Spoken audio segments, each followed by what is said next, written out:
Hello, and welcome to the 17th Annual Food Justice Summit. My name is Enrique Orozco, and I am one of the co-organizers of the summit this year. Before we start your session, I want to highlight some of the accessibility options, engagement features, and explain how to access interpretation services. Hola, y bienvenido a la 17ª Cumbre Anual de la Justicia Alimentaria de Chicago.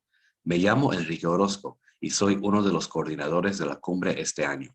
Antes de empezar, quiero tomar un momento para indicar las opciones de accesibilidad, las herramientas de participación y los servicios de interpretación. Para acceder a los servicios de interpretación, fíjese al lado izquierdo de su pantalla. Al hacer clic al botón que dice Audio Captions, se abrirá una ventana. Haga clic en Select y luego elige el lenguaje de su preferencia, inglés o español. Comenzarás automáticamente a escuchar al intérprete. Para acceder a los servicios de subtítulo, elige el botón que indique CC. Se tiene que elegir una de estas opciones. Para escuchar a los presentadores, elige la opción Floor. Se puede cerrar esta ventana. Finalmente, deberás silenciar el video principal para no escuchar a los presentadores e intérpretes. Estas opciones también se pueden encontrar al lado derecho de su pantalla, bajo la pestaña que dice Interpretación. To access interpretation services, look at the left side of your screen. By clicking on the Audio Captions button, you will open a window. Click on Select and then choose which language you would like to hear, English or Spanish. You will automatically begin to hear the interpreter. To turn on closed captioning, click on the CC button. You will need to select one of these options. To hear the original speakers, select the Floor option. You may close this window.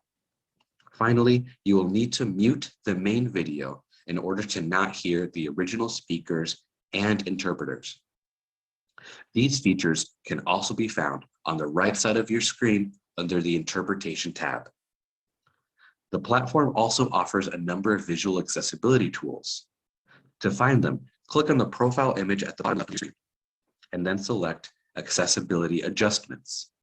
You can also change the language of the window through this pop-up. Under these accessibility adjustments, you can select different options to make the website easier to read. We welcome you to participate in the conversation through the chat window. Clicking again on the Chat tab on the right side will open up this screen.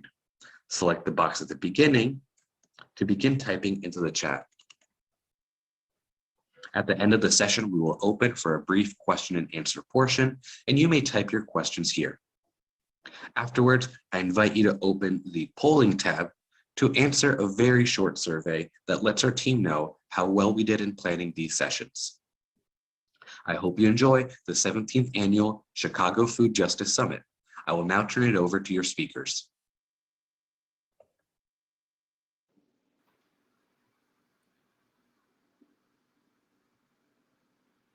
Hi, everyone.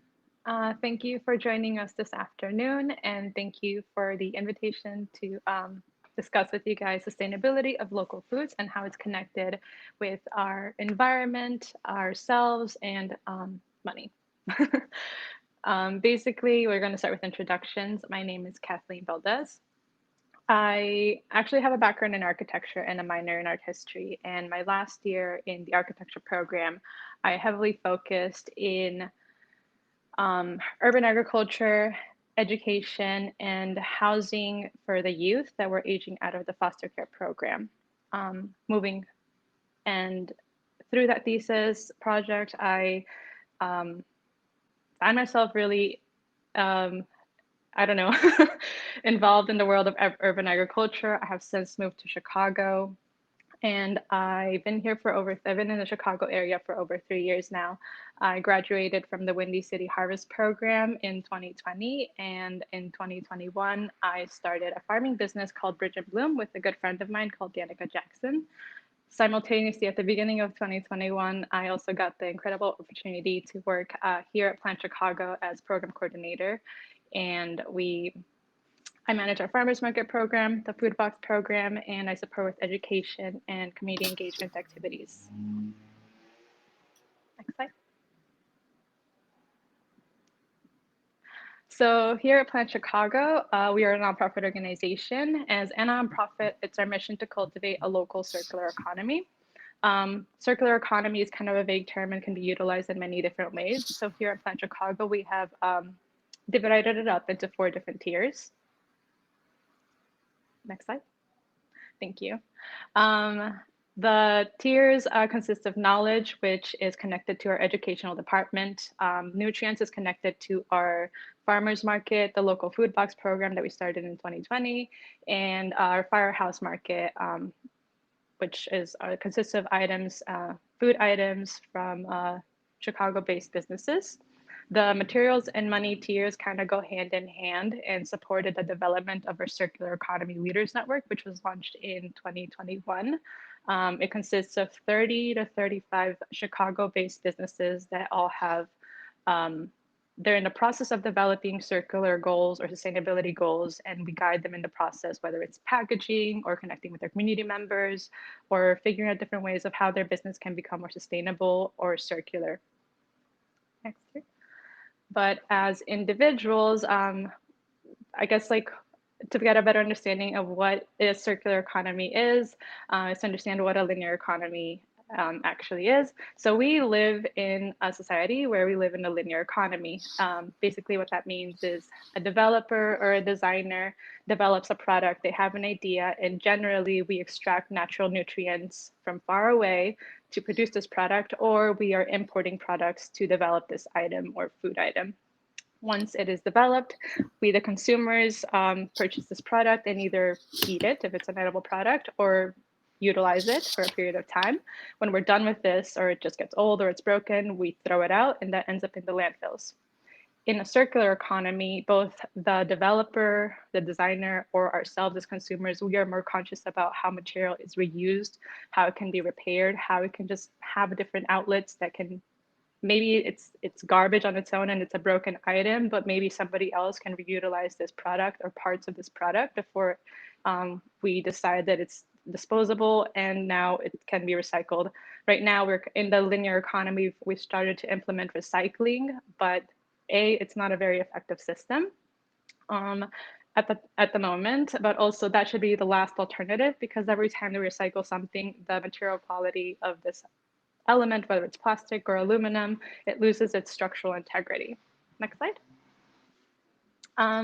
So kind of just to further emphasize, in the linear economy that we currently have right now, our trash can get full pretty fast, and it kind of represents landfills that we have throughout the entire country. This creates a lot of toxic environments for everyone. We may not see it or smell it, but it is developing toxic environments in these specific neighborhoods that it has a long-term negative effect on our world, on the in a recycling economy, which is one that we've been working on throughout most of the United States.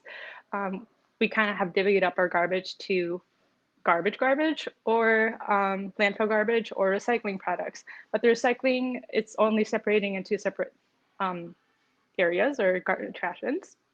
In a linear economy, we consider it like we have 10 to 15 different trash cans, but all of these trash cans may not necessarily be just throwing things in different places.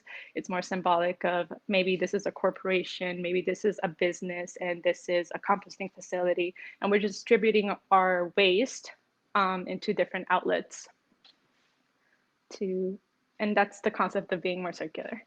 But enough about Plant Chicago. I would like to pass it on to Mabel to introduce Southside Market.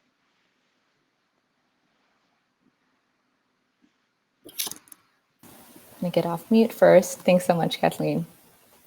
I can go next with a brief introduction before we share more about Southside Market. My name is Mabel Hsu, and I was born and raised here in Chicago. And despite living in many other cities since graduating high school, I have to say that I truly love this city like nowhere else. I'm the founder a founder and the executive director of Southside Market, and started my career the more traditional business background working for a large international healthcare corporation. But I'm now thrilled to be using those experiences and skill sets to be building a community-driven social enterprise model. I'm passionate about community development and sustainable business, collective ownership, and of course, food, especially its healing and communal effects. And so it's an absolute privilege to get to do what I do. And I'm really grateful to be here today with you all, with Marcia, and collaborating with the Plant Chicago. I will give the floor to Marcia. Good afternoon. My name is Marcia, and I am the chef and cook of Southside Market alongside Mabel. We work to continue creating this really valuable nutrition and education resource in the Chatham community and on the South Side.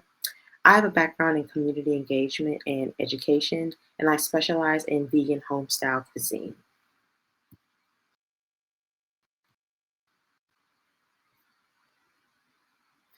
So Southside Market is a micro-grocery and educational space that's driven by nutritional food access and business ownership opportunities in the Chatham community.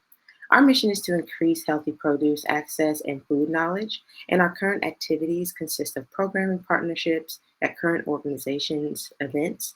We provide participants with produce boxes and information on Southside Market, and we are working to acquire a physical brick and mortar location where we will host our events and stock products for purchase, and feature local chefs and provide resources on collective ownership for employees and those interested in the community about nutrition information and recipes. So we have 4 areas of development that we're focusing on right now. Our first is our market, which is our brick and mortar location, and that will be a reliable supply of affordable produce and grocery items.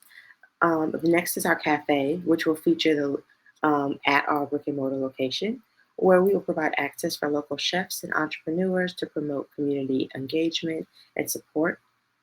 Next, we have hub and spoke delivery, where we will deliver produce to partner organizations and additionally increase accessibility. And lastly is our knowledge sharing avenue, which is our avenue of curated education curriculum that will consist of food information, recipes, and community workshops that are hosted by Southside Market or local organizations or individuals. And I'd like to take a moment to share just additional context about Southside Market. So while we have a clear direction, we are a very new and rapidly transforming, changing organization. So it was just a year ago when this venture idea first took root. I was taking a class called Social Enterprise and Innovation. And another teammate and myself immediately connected over our shared interest in addressing food access and nutritional access. So over the next few months, we launched a pilot pop-up market in partnership with St. Stephen's Church, and we participated in the Social New Venture Challenge. It's hosted by U Chicago. After tying for second place, we received some award funding, which opened a lot of other doors and opportunities. Over the summer, we co-hosted another pop-up market on the 75th Street Boardwalk with the Greater Chatham Initiative, and received funding from the American Heart Association's Social Impact Fund. Over the last few months, we've been growing our team and our wonderful advisory board. We also onboarded Chicago Global Shapers, who have been helping us with different projects, and launched our community council. Looking ahead to this year, we are extremely excited to launch in Greater Chatham, and we're searching for our first brick and mortar location. You can see here on the right-hand side is a preliminary floor layout of our space. All that is to say, we are very much in the process of building our model and bringing our vision to life. And while we're building, we certainly want to be living out these values that we have shown here. We believe that our storefront and programming should be focused on bringing more options and choices. We want to have a holistic approach when we are addressing different issues in the community. We don't want to be extractive. We want to leverage the strengths of our communities and partners, and of course, be responsive to our customers and communities' needs. And without further ado, let's jump back into the main part of our session. And we're going to kick off with a short video that Marcia created for us. So Marcia, if you can give us some context on this video, I can jump to get the video started. Wonderful. Thanks, Mabel. So this quick video is going to show us how we can shop locally at a neighborhood market. We got some ingredients for a fresh seasonal salad that we'll demo later in this presentation. So this video is going to run down what we did when we went to go get our ingredients.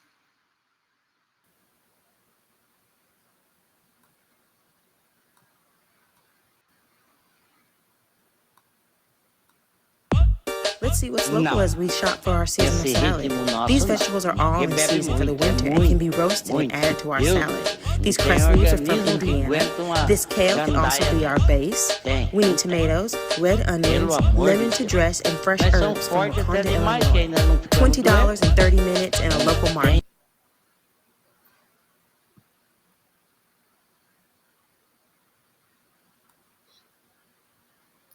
So after we have gotten our ingredients from the market, another space that you can acquire ingredients is farmers markets, which are another quality local food system space that allows buyers to interact directly with the farm and food sources.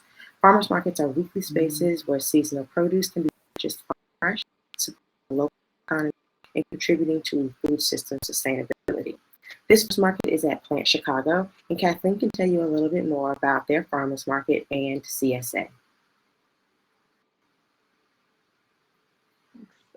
So our farmers market started in 2015 at the plant, and we have since relocated to the Firehouse location. In 2020, Steph Funk was actually still part of the Plant Chicago team, and as a response to the pandemic, because we weren't sure we were going to be able to launch our farmers market as we have historically, and we also had relocated to a new site, there was a lot of inconsistencies, and we did not know, like, is the park district going to let us have our farmers market? It's a new market. We had a big launch planned. And so we connected with one of our farm partners, the Urban Canopy, to start a local food box program. It was launched in April of 2020 and has since continued and grown. We continue to accept link at our farmers market, and for all link for the food box transaction link, it's 50% off. But if you don't have a link card, because a lot of community members may not qualify for a link card, we have the food box comes on a sliding scale from 15, 20, or 25.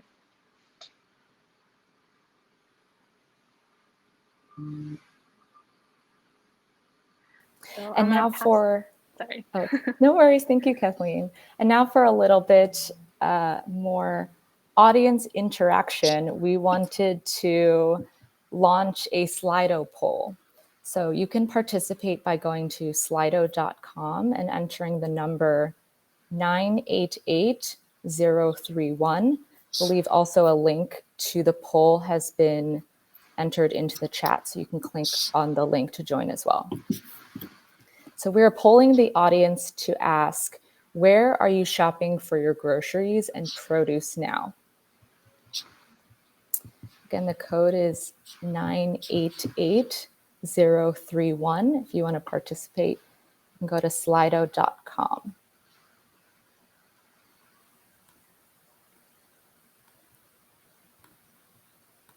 And we are getting some responses.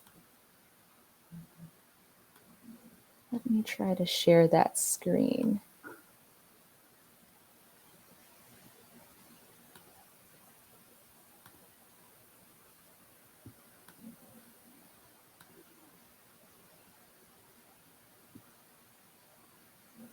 All right, so we see that we have a lot of chain store shoppers. That makes sense, myself included. Some farmers markets, that's exciting. Community grocer.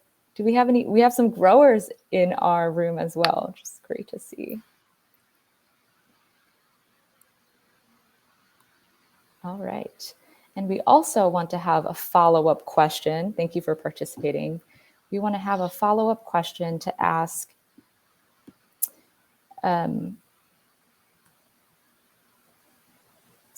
how does your previous response differ from your ideal food shopping experience? And to respond to this question, you can simply use the chat function that is on the right-hand side of this platform. So how does your previous response differ from your ideal food shopping experience?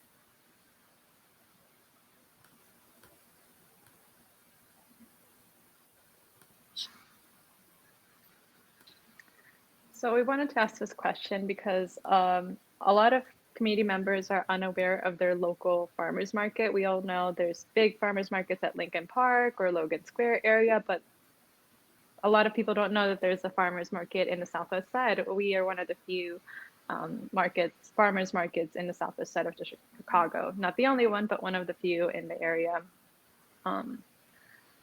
So yeah, just kind of like, how can you get more interconnected with your community to learn where the farmers markets are, what kind of opportunities are offered at farmers markets, and what would you like to learn about different food systems throughout the Chicago area?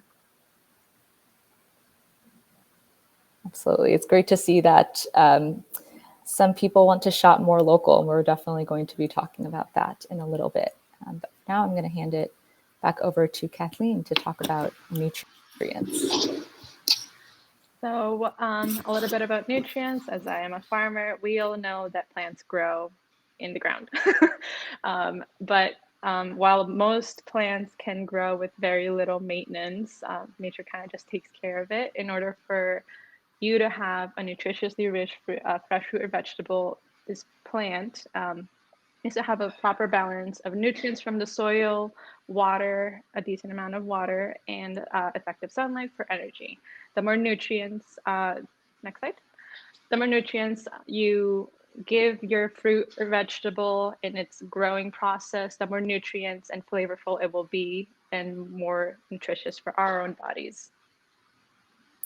Next slide. So here we have another Slido poll. So go back over to slido.com. We want to ask the audience, what kind of salads do you make at home before we start our demo? So you can go over to Slido, and I am launching another poll right now.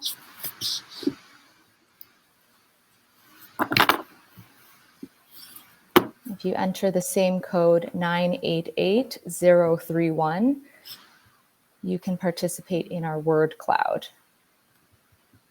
We are asking what kinds of salads do you make at home?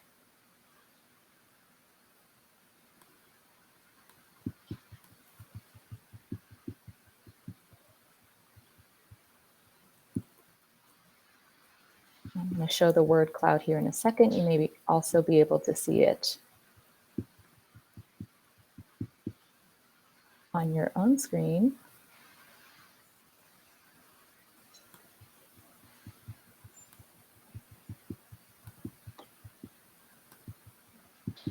Not everyone loves spinach. All right. Oops, this is not the right tab. I apologize.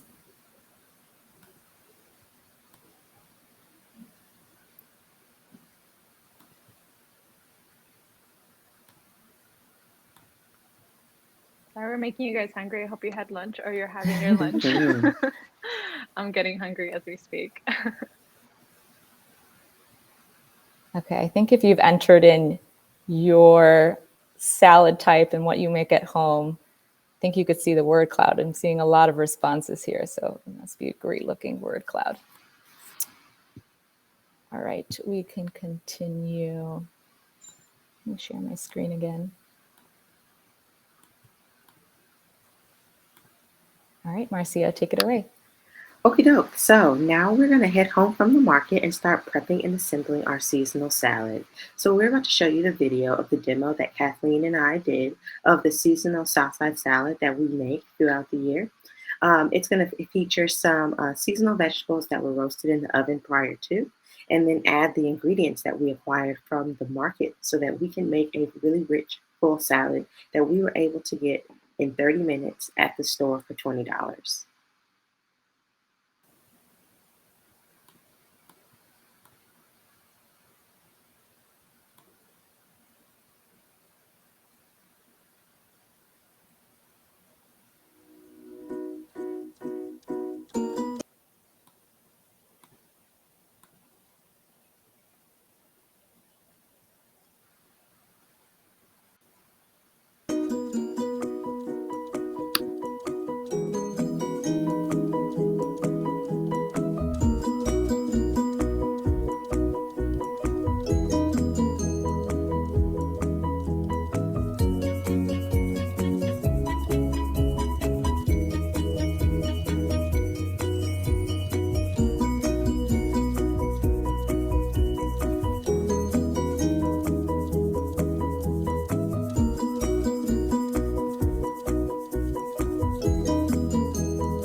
So this is our seasonal salad that we have created. We have about salad for about 10 people with our 30-minute trip for $20 to the grocery store.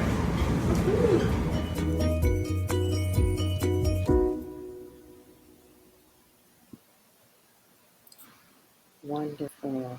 Thank you so much, Mabel.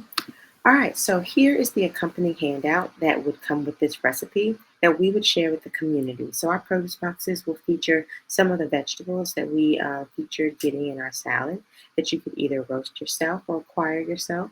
And then you could go ahead and follow this recipe on your own. It breaks down the ingredients, the steps, and any additional optional additions that you can include in your own locally shopped seasoned salad.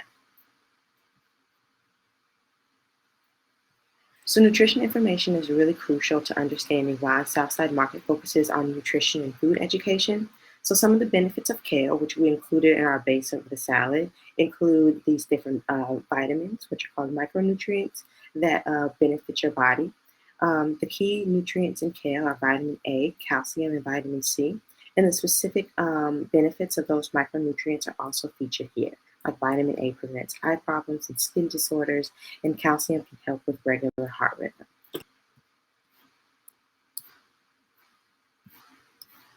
So spinach is another base lettuce that we used and included in our salad. Spinach is a very rewarding vegetable that can even be grown in the snow. It's rich in calcium as well, vitamin A, C, iron, and folic acid.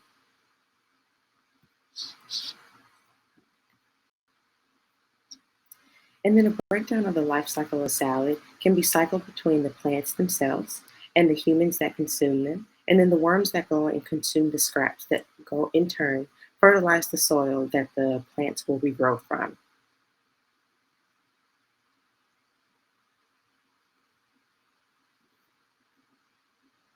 Sorry, guys, I was reading through the chats and there was a lot of really great questions. We'll definitely get to those. So after you finish your salads or whatever food you're eating, you generally have leftovers and there's going to be food scraps. We don't eat the skin of an onion or like the stem of kale. It's not edible. It's just not delicious. So here at Plant Chicago, we have a vermicomposting bin where we have a container with worms and we just feed them all of our food scraps that we may have on site. If you're interested in different composting methods, this is one of the funnest way to do composting at home. They're very low maintenance little wiggle worms. All they need is a dark container because they like it in darkness. And you just have to feed them moderately consistently depending on the community of worms that you may have and their speed of their diet. They basically have 3 purposes in life.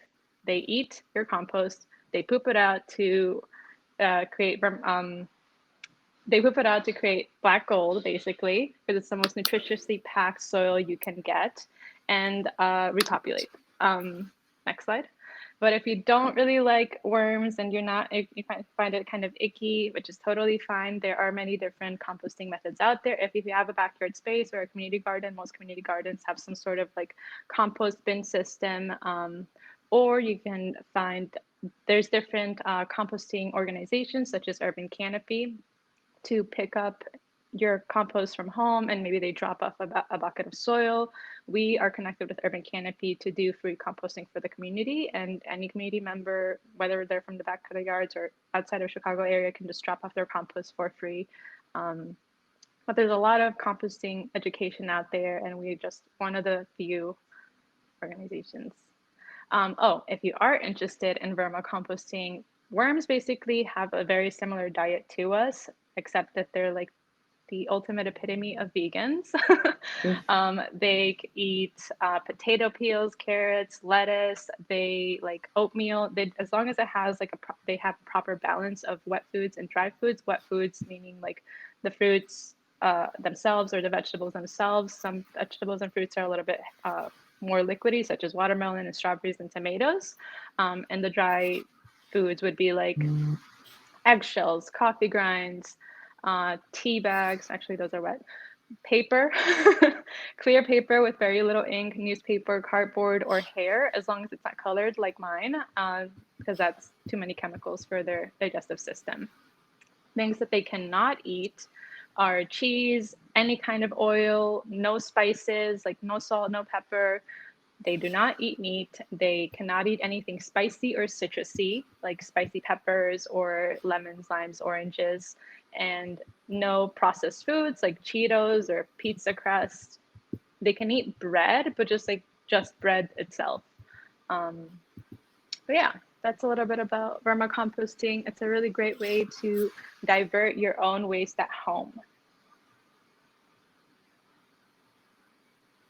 Next slide. All right. So this slide, we know we went through a lot just now. We want to do a recap and reflect for a minute here on discussing local foods and how it relates to ourselves and our bodies, to the economy, going to farmers markets or CSAs or local grocers. I'm seeing some great conversations in the chat talking about different resources there. And also the environment that Kathleen just covered about the life cycle of a salad and composting, diverting waste. So I wanted to ask the audience again with a SlidePoll. What would you like to incorporate? How would you like to incorporate local foods into your life? So if you go to slido.com, again, enter the same code 988031. I believe a link is also dropped in the chat. You can click on that and type a few words of how you want to incorporate local foods more into your life.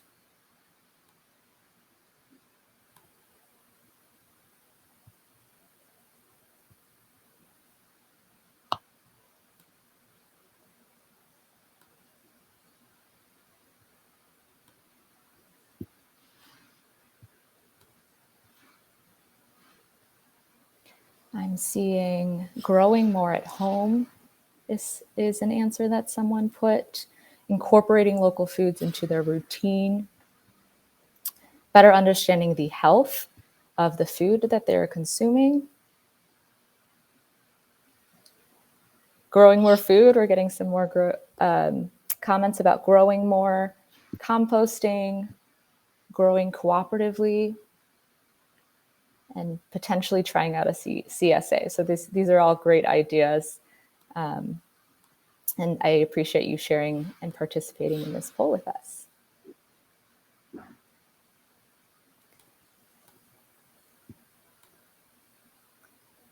So while you're still reflecting on the different information that we shared, I wanted to use a few minutes for the three of us to discuss some of these questions that we have listed here. The first question we have, and this is before we open the floor to questions. So feel free to start thinking of questions you may want us to cover today.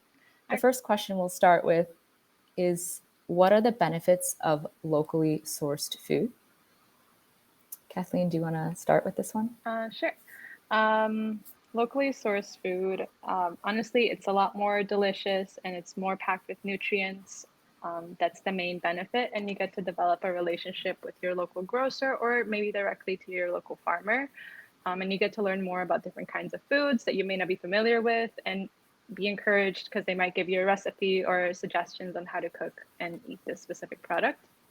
But just generally thinking, when a farm is harvesting a product that's going to be taken out of state, they might harvest this vegetable 2 weeks to a week before it ends up at your local chain store. In order for that product to attain its ripeness and not get spoiled in the transportation, it is going to be harvested when it's probably still green, and it's going to be transported in a refrigerated space. So the vegetable or fruit is not going to be able to be attached to the plant and absorb all the nutrients that it needs or the flavor that it needs. So when you're shopping locally at a farmer's market or from a local grocer that you know this grocer is collecting products from a local farm, this item was harvested the morning of, or the very latest 2 to 3 days before it ends up in your hands. This vegetable is going to be a lot more richer in nutrients, but also a lot more richer in flavor. And that's the main benefit of shopping locally. It's good for yourself. Great. And the next question we have curated here is, what are the challenges of local foods relating to self, economy, or environment? And I'll give that to Marcia to start us off. Sounds good. I think that some of the challenges of local foods in regards to self-economy and environment is just lack of knowledge sometimes. The resources are really available, but sometimes you don't really know how to look out for local farms or reach out and know where you can access fresh produce. It's in a timeline that is a little bit more ideal, like Kathleen was mentioning. I think that sometimes the proactivity in regards to buying local and acquiring local foods is something, because you're not familiar with it, you don't actually enact that into your life. So it takes some intention and some research in regards to where you can go to access your local foods, and if you have the means to continue to do that. And so just, taking that self-investment in yourself and just saying, I'm going to do right by my environment and my economy and by myself by ensuring that I acquire foods that have been either locally sourced or close enough. Mm-hmm. Kathleen, anything to add? Yeah, I think going on, I guess touching a little bit more based on the economy and the environment, some of the main challenges that we are addressing are as an organization, as a nonprofit, is making sure that we're effectively connecting with our community members so they know what's accessible to them. We may not have the solutions for all of their needs, but we have relationships with many or different organizations to support them or connect them with the resources that they need. So that's our challenge, for people to know that we may not have the answers, but we have connections to different programs and organizations to support them. But it's also on an individual level, as a general Chicago resident, acknowledging that when we go to a chain store, while I love Trader Joe's and Aldi, and I go to them, especially even as a farmer, I go through them, especially through the winter. I'm not growing anything. There's very few markets through the winter season, and I'm fortunate that I have my own market here, so I can shop for my local vendors, but it's not accessible for everyone. The challenge would be, like, as an individual, to be conscious that when we support chain stores, while this large corporation is able to hire many community members, the greater amount of their profits is going to go back to the business. Only a small percentage of their profits are going to pay the employees in that business. And a lot of these profits, let's say Aldi, is based in Germany. It's not even in the United States. So when you support a local business, this business gets the opportunity to grow as an independent business in the Chicago area, let's say. And this business, as it grows and becomes more established, it's able to hire community members that they are individually connected with, giving an opportunity for growth, for a career path for growth for any community member that they hired. It's a long-term position that positively affects and comes back and is held, like, it keeps money within the community for positive growth in that area. Yeah, those are great points. And it sounds like, although we're learning about the many benefits of, shopping local, sometimes it's not very convenient, or it's difficult to find information and be aware of how we can do that ourselves.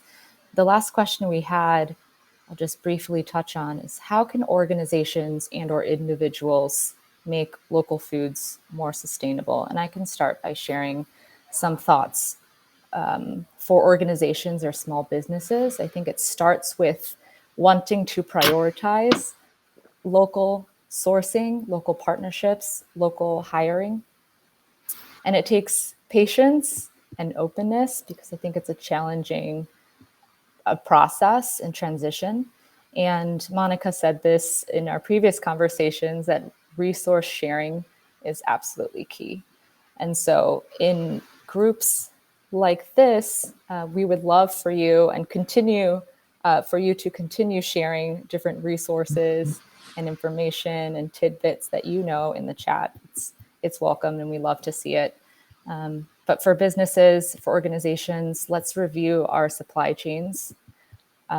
with a different lens and share best practices and make connections, because collaboration is really going to help us get far. I want to open it to Marcia or Kathleen. Did you want to share anything about what can individuals do to make local foods more sustainable? I think you covered it. I would say just Okay. shop locally and consciously know when and why you're purchasing products from a specific location. Obviously, there are seasons when things are available, but no, get interconnected with your community, because that just automatically, you're acting sustainably, you're acting circular when you are more connected with your community members. I would like to take the time, I know we're kind of running towards the end of the presentation. Terrence Johnson had a very important question I wanted to address. They were asking, has there been conversations about the importance of cross-generational relationships to share important knowledge, skills, wisdom, etc.? Definitely. Here at Plant Chicago, we actually received a really great grant last year, and it has continued through this year to do the Community Learning Circle. Basically, we're trying to get community members from the back of the yards area that are experts in a knowledge, but they're not professionals. Let's say our neighbor knows how to make tamales, or our local farmer that is based in the southwest side of Chicago is going to teach the community members how to do their seedlings.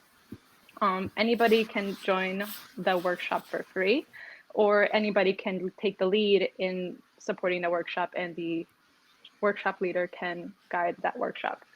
There are many different outlets and educational programs that are available for community members to either teach their knowledge or just hop in and learn about this knowledge, whether it's about cooking or growing practices, or what it means to grow in artificial environments such as aquaponics and hydroponics. This is kind of a hard topic to address, I would say, because there is a lack of education of where you can get these relationships started. Sorry, there was another question. I got sidetracked. I wanted to add to that question. Before Kathleen. That was kind of the end of my answer. The more we are interconnected in communities, such as attending events such as this one, you get more interconnected with different programs that are available to you. I definitely would like to second that, and especially in regards to the food aspect, making the acquiring of food or spending time getting food a community effort. Maybe spend that time with your family, either preparing the meal together or spending the time learning about why you're eating this meal together, just creating traditions around food so that food turns into more of a time for community and not necessarily something that's necessary for you to do throughout the day. Great, and I think we're at time, but if anyone can stay on, we would love to answer one more question before we wrap up. And a great question I see in the chat is, do you have any thoughts on the cost barrier regarding eating locally? Shopping at a farmer's market, buying organic, buying local, etc., is typically more expensive than shopping at Walmart. How can you bring in folks that are concerned about the costs? That is a really great question. There is a question. There is a layer of truth to that. It is more economic to shop at a chain store. The reality is that no farm vendor can compete with the prices and sales of chain stores and the production of chain stores. But misconception that kind of exists is farmers markets are too expensive. Shopping locally at a farmers market is unaffordable for a regular family income. But what people don't know is that almost all the farmers markets throughout the Chicago area except Link and have access to a Link Up Illinois program where farmers markets can match their Link amount of any Link food item. Let's say that a community member with a Link card comes to a farmer's market and they purchase eggs and bread for $5. We charge them the full amount of $5 and we give them a double value coupon of $5 to purchase their fresh fruits and veggies. They're taking home $10 worth of food, but they only spend $5. And most farmers markets throughout the Chicago area have access to this program, and the ones that don't, all they have to do is connect with any other farmers market, and we will guide them in the right direction so they have link eligibility for the community members, or have access to different grant programs that are available out there. Mhm. So we need to wrap up now, but I will share this next slide. There are lots of different ways to engage, learn more about shopping local, to connect with others who are interested in this topic. And a lot of these opportunities are affordable to participate in or even free. You can join a community garden, grow your own produce, and the work that you put in the beginning of the season, right, you will be harvesting that produce that would be yours. These are just a few of the many ways. If you want to share some ideas, feel free to drop that in the chat. And we'll also just want to say thank you so much for your time in joining. I know that Marcia, Kathleen, and myself, all three of us, have really enjoyed being able to collaborate and bring this topic to you all in this format. So if you want to reach out, our emails are here, as well as the websites for Plant Chicago and Southside Market. And an extra plug for Southside Market Community Council. If you would like to join, you can scan the QR code on the slide or visit our website. Thanks again for your time. Have a wonderful weekend. Thank you. Thank you.